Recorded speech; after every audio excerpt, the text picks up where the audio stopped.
Good morning, and thank you for joining us for today's Daily Market Outlook. Joining me today is Emily from our trading room to tell us more about the recent developments. Emily?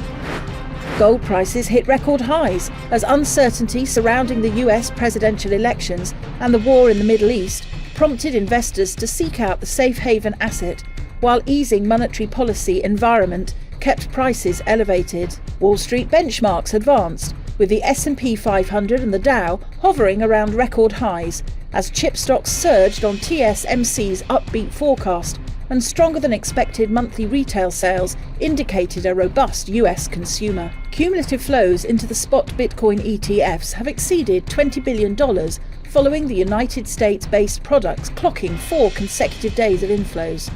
Spot Bitcoin ETFs have received $20.26 billion in cumulative flows since the products launched in the US on January the 11th.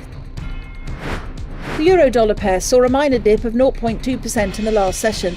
The RSI indicates an oversold market. The Bitcoin dollar pair fell 0.9% following a 1.3% intra-session dip.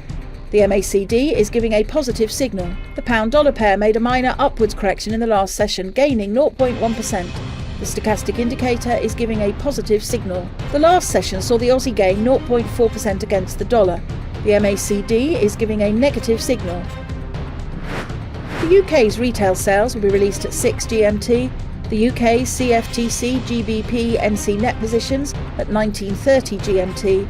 The US housing starts at 12:30 GMT. The US monthly budget statement will be released at 18 GMT. Japan's CFTC JPY NC net positions at 19:30 GMT. The Eurozone's current account at 8 GMT. We hope that you've enjoyed today's Market Outlook. On behalf of all of us here, we wish you a productive trading day. Be sure to log in tomorrow morning for the latest news and events from the financial markets. Your trusted choice in online trading.